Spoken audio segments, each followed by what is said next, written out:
do it. Let's do it. Okay, so welcome. Fred, you ready? Yes. Welcome to today's public lecture, Montana Tech's public lecture series. It's a great pleasure for me to introduce Professor John Amtmann in the Applied Health Safety Science curriculum and the program. And John was also the 2018 Distinguished Researcher of the Year for the School of Mines and Engineering. And he's going to talk today about some of the research he's done that helped him earn that honor. Thank you very much, Bev. So I appreciate you guys coming today. As Bev said, I teach for the applied health. I teach kinesiology classes mostly for the applied health program. And one of my side gigs, one of my side jobs, a part-time job that I have, I work for the Whitewater Rescue Institute.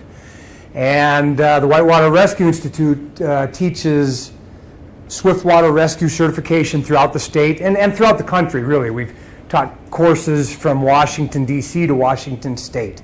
And it's been a pretty fun part-time job. And we respond to environmental emergencies. And so what happened was we came across an OSHA issue when we went to one of our environmental emergencies. We went to a train derailment on the Kootenai River up near Libby. So this is just the OSHA standard, which is anybody who's working on or near water must use the proper protective equipment. So when we got to this, and this was taken, these pictures were taken back with the old flip phone. So some of these aren't the best pictures in the world, but you can see here, this is the railroad bed here, and this is an overturned railroad car, and they were transporting grain, and they wanted us up there because the local people were transporting the laborers to work on the derailment in what they felt was an unsafe manner. So you can see the train up on the tracks up there. This is the Kootenai River. It's a high volume river, and at this time of the year, it's probably March 14th.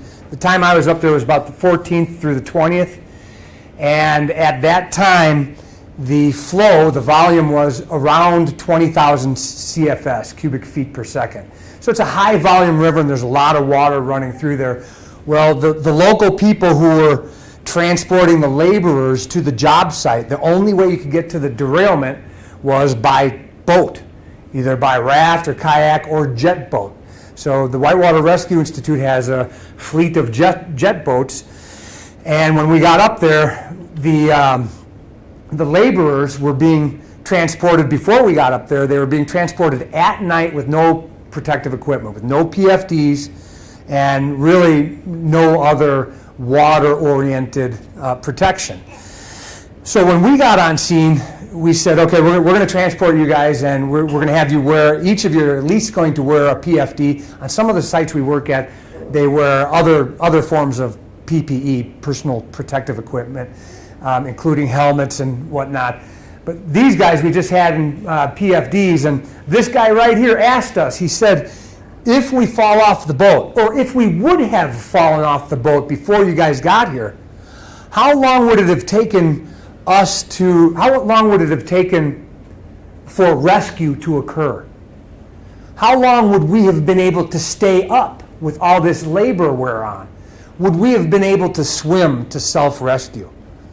And so my response was, I don't know. My own experience in swiftwater rescue and in swiftwater scenarios is through kayaking and whatnot, and there's been times where we've had to self-rescue, but there was no objective answer to his question.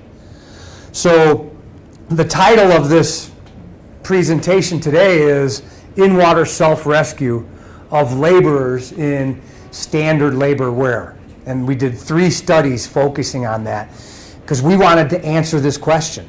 This was one of the first environmental emergencies that we responded to, and there's been a number more, 6 or 7 really interesting ones since then, and we wanted to be able to give people some legitimate information related to that question.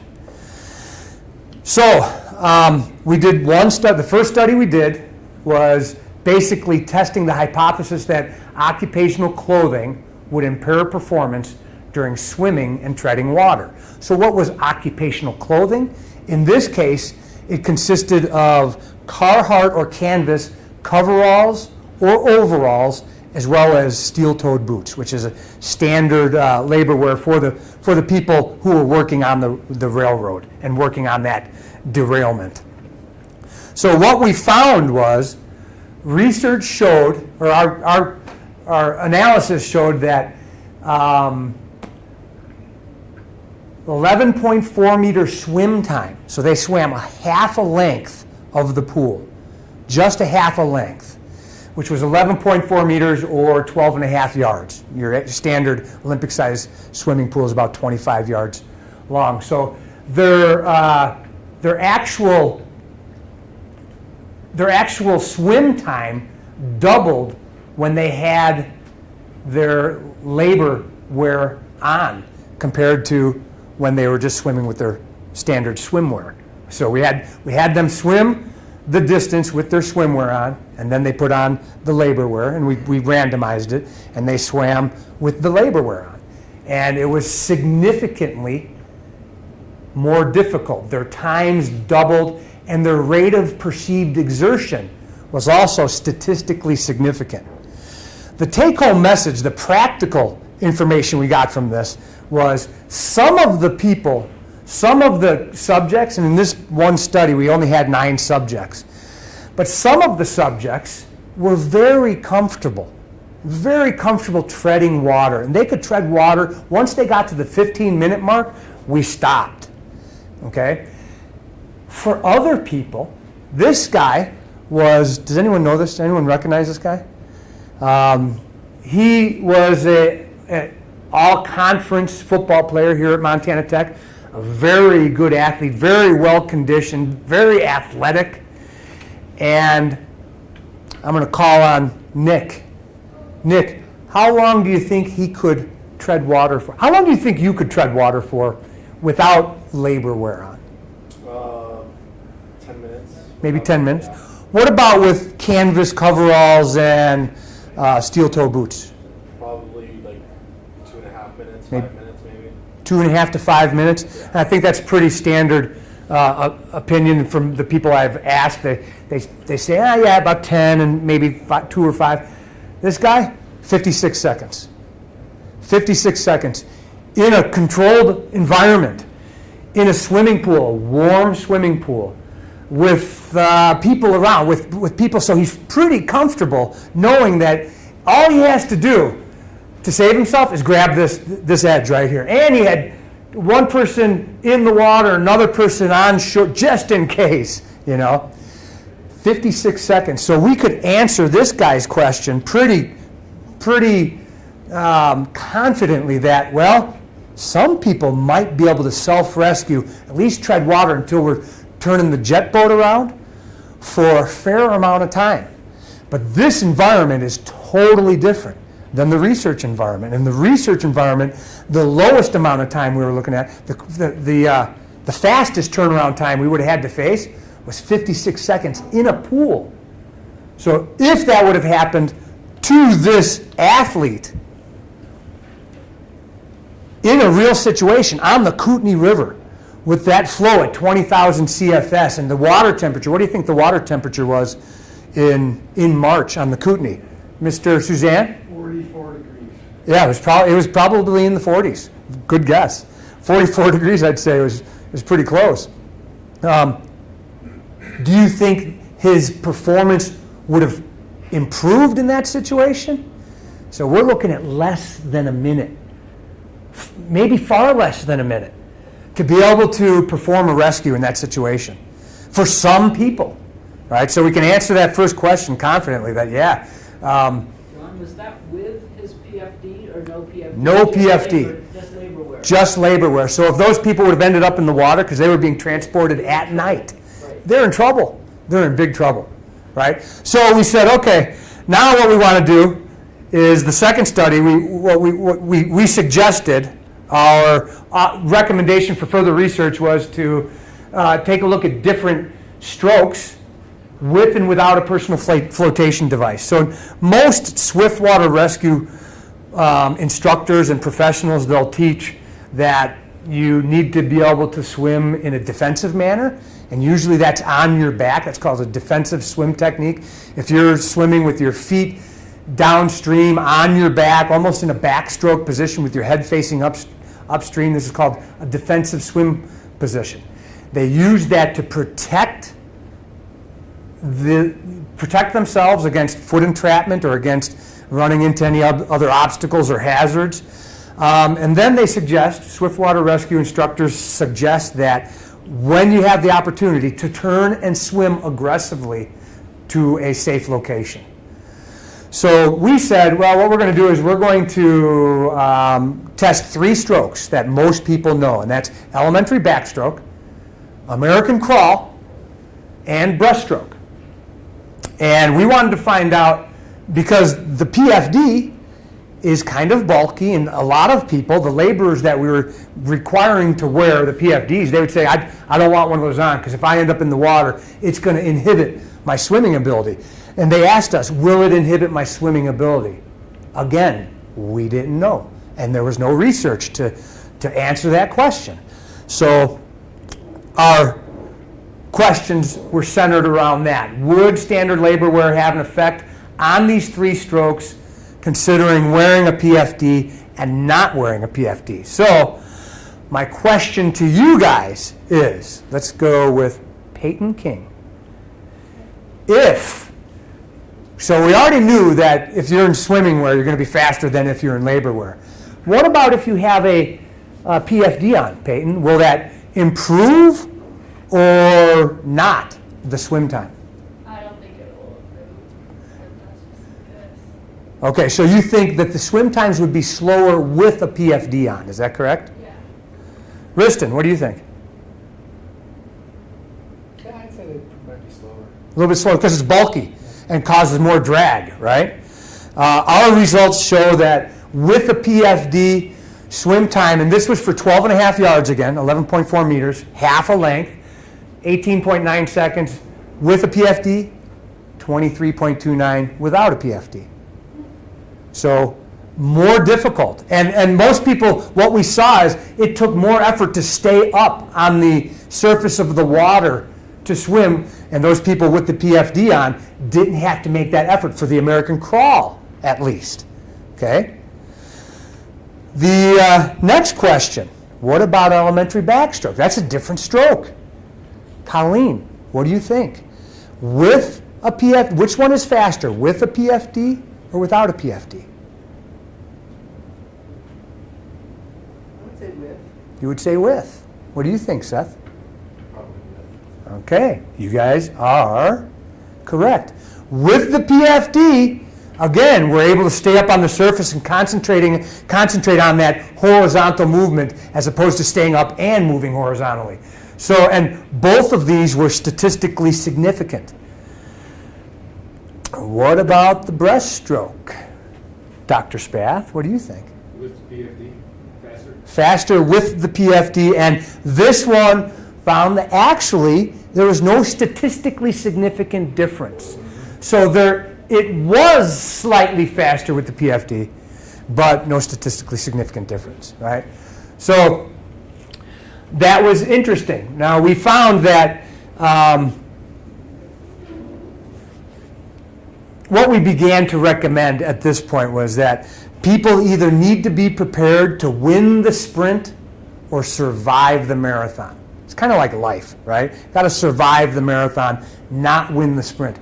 If we end up in a whitewater situation with standard labor wear on, it's important that we keep calm, do what we can do to stay safe, and when we have the opportunity to get to a safe zone, we swim aggressively to that safe zone. We also recommended to companies whose workers are working near or on water that they implement some sort of swiftwater rescue training, so they have so that the workers have a good idea of how difficult it would be to self-rescue, and they understand what their capabilities are in the water with their standard labor wear on. Also, obviously, an individual who ends up in the water with standard labor wear without a PFD is going to be much more difficult to self-rescue. All right, so the third study, basically, we wanted to see if we could draw the same conclusions for a longer distance. So instead of 12.5 yards, we were going to study them for a 25-yard, a full length.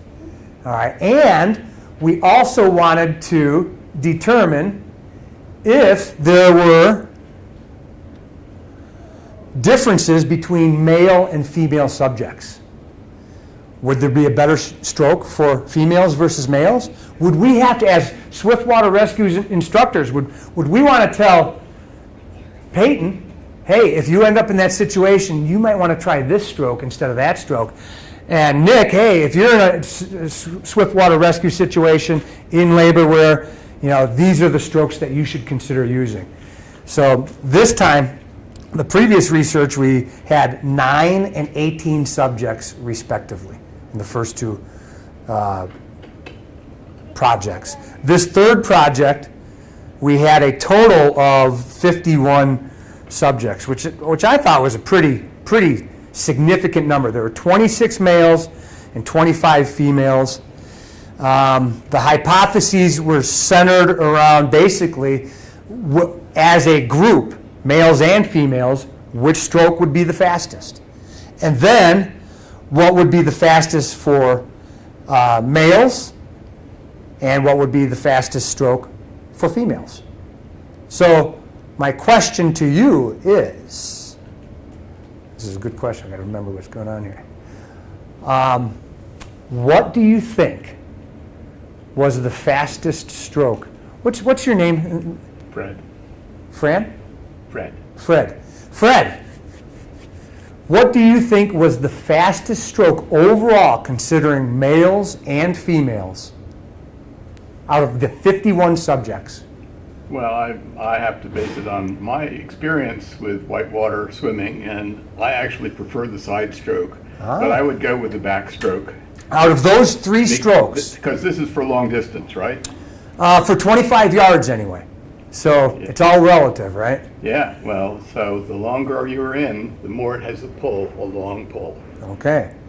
In this case, Fred, backstroke was the slowest. Really? But the backstroke, the elementary backstroke, is a great stroke to use. As I said earlier, it is the defensive swim position. So who knows whether you're going to be in the water for a mile or 100 yards. Right. So that was not a bad guess. That was a good guess. Backstroke was the slowest stroke for all of the subjects. Is this labor wear with or without PFD? Labor wear with PFD, because we already, yes, labor wear with PFD. And our fastest stroke for all the subjects, 46 seconds, the breaststroke. Crawl stroke was next, and then backstroke. So understanding that using any stroke to get you where you need to go, whether it's backstroke or side stroke, personally, there is some personal influence on that. Absolutely. Right? So what about for males? What do you think was the fastest stroke? Mr. Suzanne J? I'm going to guess the breaststroke. You can guess the breaststroke. Boom. Close. Very close. It was second. But the crawl stroke was the fastest at 34 seconds. Breaststroke was second at 41. And elementary backstroke, again, was the slowest. That's okay. Elementary backstroke is not a bad thing. That's not the take-home message we want to give you. The backstroke, the elementary backstroke, is a great stroke for staying out of trouble, for conserving energy, and keeping your feet up on the surface. Because anytime we're in the river, we want to avoid dropping the feet, and we want to avoid foot entrapment. All right, what about for females, Colleen? What do you think the fastest stroke was? Breast. Breaststroke. Breaststroke indeed. Breaststroke by a long shot. 50 seconds. Crawl was 58 seconds, and elementary backstroke was almost 70 seconds. And there was a difference, a statistically significant difference between these strokes. Why do you think the women were faster with the breaststroke, Colleen? Buoyancy. Very good. I think that has something to do with it. Why else, Seth? They're able to conserve energy. It's a more efficient stroke. Okay, very good. I think those are good, reasonable answers. One of the complaints that we had was that they just became too tired. They weren't as strong. They didn't have the strength endurance that the males had to raise their arms up out of the water to do the American crawl, which is not a bad thing because the males at some point will reach that, whether it's 50 yards or 60 yards. At some point, they'll exhaust themselves as well, and they would probably have to go to a breaststroke, a more efficient stroke themselves. Yes, sir, Fred? Yeah, in one of I think your first study, you said you asked them to assess their effort, and I wonder if you asked these people to assess We did their not on these, not officially, not on these later subjects, but that's a recommendation for future research is to actually take a look at heart rate and possibly lactate buildup and RPE in some of these longer distance swims. We did unofficially ask them, and the women said, yeah, it was just too difficult for us to raise our arms out of the water during that longer distance. And the males, the biggest complaint we had with the males, or the most enthusiastic response was, it was so different in the first study. They had such difficulty treading water, so much more so than the females. Bev? So, the PFDs have a particular size and shape and structure. Yes. And did the males and the females wear identical PFDs regardless of their weight and size and shape, or were they different? They were fitted. We had different sizes. We had small, medium, large, so we fit them according to their body type. They are all type 3 PFDs, and a type 3 PFD is what's used on standard whitewater rivers. So it's not quite the same as the one you wear if you're falling off of a steamer.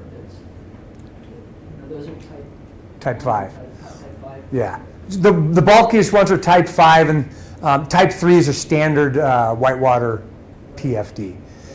Because my experience, a lot of things are built and designed for men, and including airplane seats. Okay, they want to fit them on the biggest person, and even so, how you design the shaping is not like you had a women's life jacket and a men's life jacket. Uh-huh. These life jackets are designed for men of a particular weight size, Huh. and if you you make a woman who's shaped a little bit differently up there, particularly with respect to shoulder, upper body. Right. It could be actually harder for the woman to work against the structure of Yeah. the life jacket, particularly if you're trying to get your arms. That's true. covered. That is true, and it's important. It's so important. One of the sections when we teach swiftwater rescue, we spend an entire section on fitting a PFD. Because these are all adjustable, and they have to be adjusted correctly. If we take a look at the very first picture on this presentation, was this guy who, there's a big story behind this guy right here. Me and my daughter Devin, we were downstream surfing on riverboard, surfing a wave on a section of the Alberton Gorge called Roller Coaster. And we were surfing, having a grand old time. And then we saw a shoe float by, and then a packet of cigarettes, and then a cooler. And then we were like, oh, something's going on. And at one point we saw the river ranger signaling us, telling us that this guy right here was on the other side of the river. He was unresponsive, and this guy was up at the top of the gorge. So he was getting our attention and sending us that way. So me and Devin thought this was the greatest thing in the world. She was like 10 years old at the time. And we got to this guy. You can see here, the point I'm trying to make is self-rescue is so important. having the proper physical fitness and the proper equipment fitted correctly and adjusted correctly is super important. Now this guy, we ended up getting to him, and he was not moving, not responsive until we got to him, and we said, we started with an initial assessment, a primary survey. Are you okay? Are you okay? He looks up at us and says, I'm exhausted. So with that response, we know we've got an open airway, he's breathing, he has a pulse. He was okay, but he was at the end of his rope for sure. Proper fitting of these PFDs is absolutely essential. Another story, I mean, we have, I don't know how many people die on Montana rivers every year, a significant number, too many, whatever the number is. I think last year was maybe 10, the year before. It's, between 8 and 15 each year. And then we have a significant number of near drownings as well. Most of the whitewater kayakers are wearing PFDs, even the ones that die. Even the ones that are well fitted end up in trouble at times. The point is, so a long time ago, there was a group of rafters that got into trouble on a river, and one of the life jackets did not fit correctly, and the victim slid through the PFD, and that victim ended up drowning. Unfortunate. So we have to, as educators, as educated people and educators, we have to make sure that we understand that, yes, they have to be the right size, they have to be adjusted correctly, and they have to be used in conjunction with common sense and good decision making. So without a doubt, though, PFDs make a good impact on our abilities to self-rescue. But if you look at this, a perfect picture. The males have a lot more shoulder outboard of their sleeve of their Sure. life jacket. And Yes. the females have almost no shoulder, and where their collar thing is. So if you're trying to do a crawl with, where your shoulders are trying That might be. to bend. That's a if good you're- point. If you're a female looking like that, you're going, and it may be, it's fitted correctly for her, but the whole thing isn't designed right for her. Good point. You have a shoulder thing that's about 2 inches thinner. Yeah. That for them. For less obstruction for her, that movement. And if you had that, maybe they would do the crawl faster too. Quite But possible. It's way easier to do breaststroke if your arms aren't free to do that. Good point. Good point. So maybe we've got a line on a new For design. project. That's right. All right, so, the end result, we got through all this.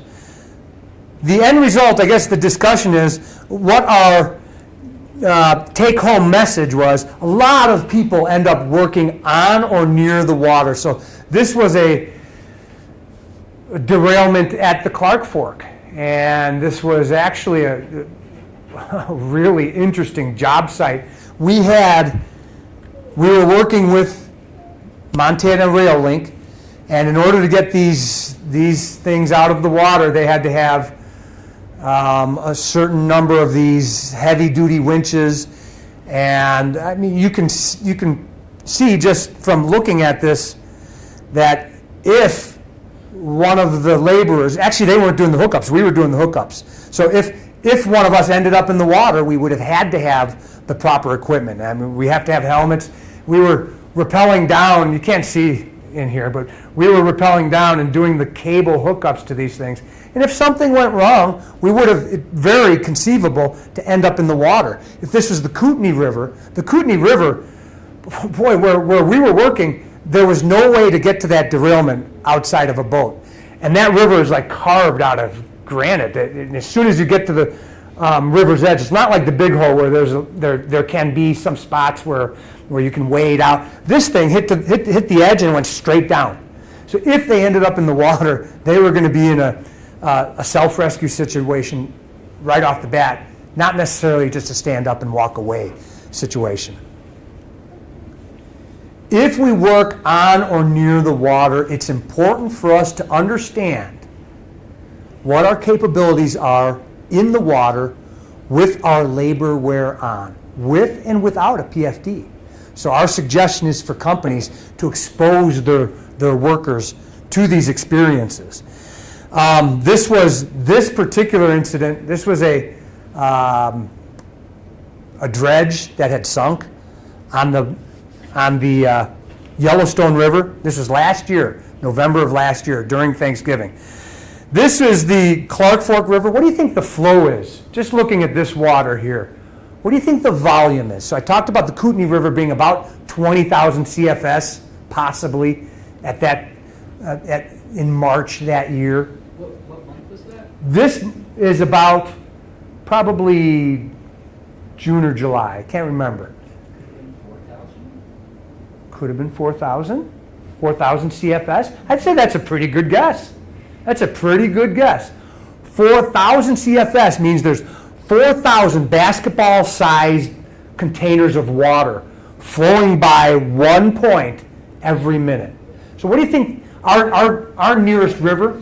Second. Every second. Cubic feet per second. Thank you. What our nearest river is the Big Hole, right? What do you think the Big Hole's flowing right now? 100, 2,000, probably about 400, 300 to 400. It's pretty low. The point is, this is a lot of water right here. There's a lot of water moving through here.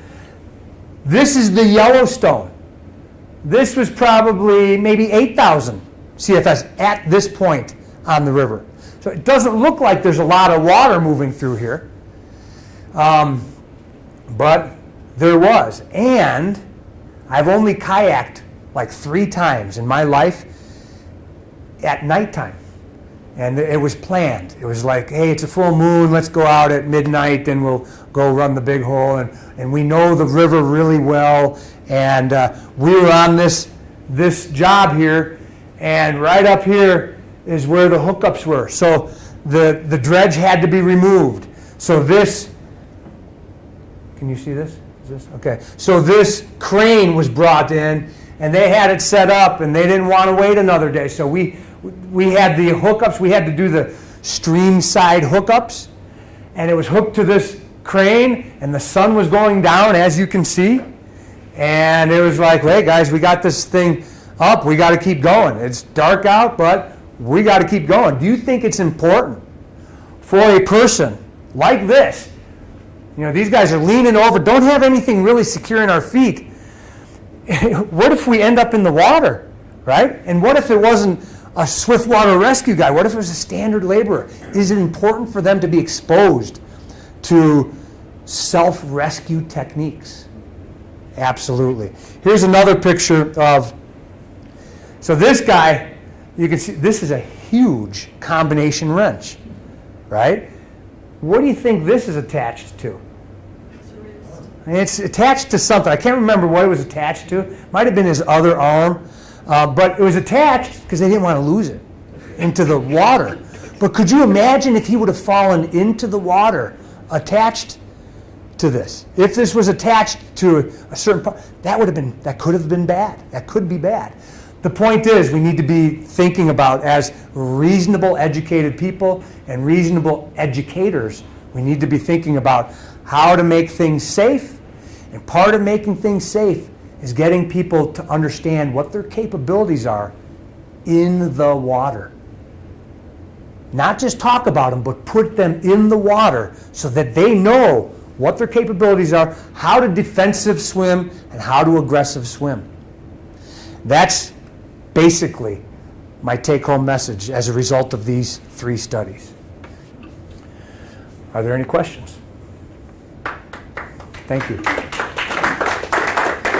So I'd like to thank you guys for coming. I really appreciate it. Bev? Yeah, so I remember when I was a child, okay, maybe I was in middle school or high school, doing, I think it was in a pool, getting to jump into a pool with shoes and clothes, long pants and shirts and everything on, no life jacket.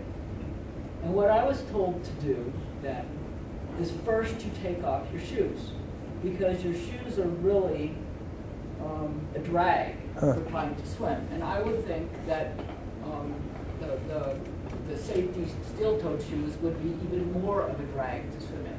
than the tennis shoes. And I'm just curious, so I did this when I was a kid, that was a long time ago. Okay. In the assumption that, I might fall in the water at some point, and, I'll have my clothes on because I won't have been planning to go swimming. And what am I supposed to do? So my first reaction is if I fall in the water with clothes on and no life jacket and no nothing, is to take off my shoes. Huh. I kayak with, lightweight river kind of shoes, and Yeah. they're nice to have because your toes don't get beaten up so much. Is there any instruction taking off pants is too hard and complicated. I think I got to disrobe entirely in the water. But, getting labor boots, big boots with laces, that's got to be hard to take off. And you do put your face underwater in order to get them off. But swimming without those shoes, I would think it would be a lot easier. That's a good question. Our next step is to actually take people to the river. I don't think we can get Institutional Review Board approval for this, though. So what I think we'd like to do is take instructors for the Whitewater Rescue Institute, and we've already done some experimental work with this, put ourselves in the standard labor wear, there's certain locations where we can go to rocks in the middle of the river and have safety set up and see what our swimming is like in a true river, outside, dark, cold water. Could taking off our shoes help? Quite possible. I don't know if I could do, when I'm wearing work boots, Work boots are harder than tennis shoes. I don't know if I could get down to do all that.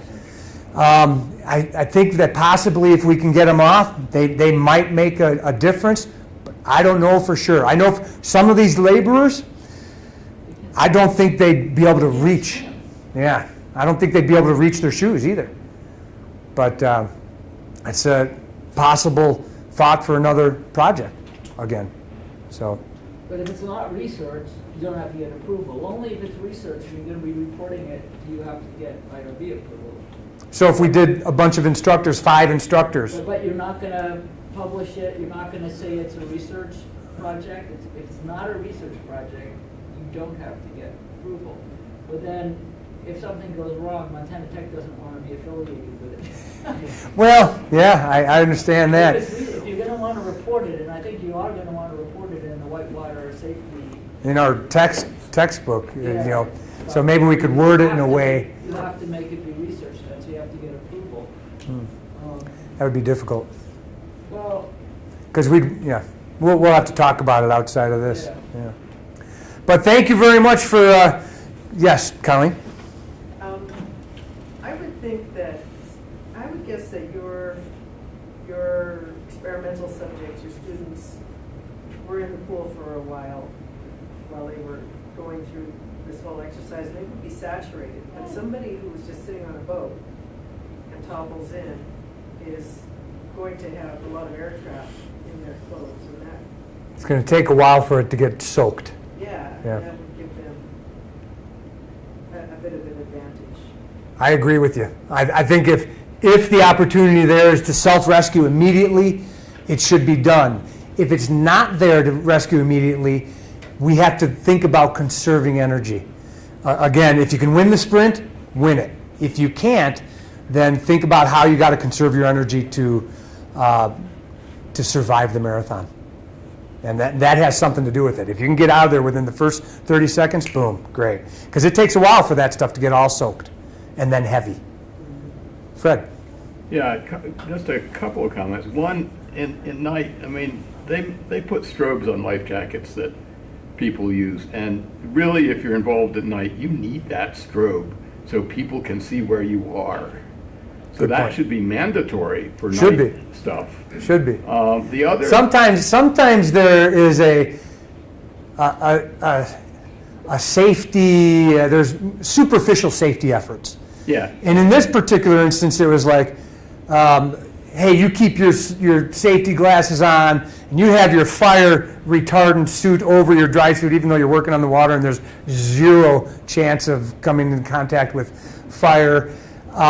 And then the sun goes down, and they're like, hey, can you guys work through the night?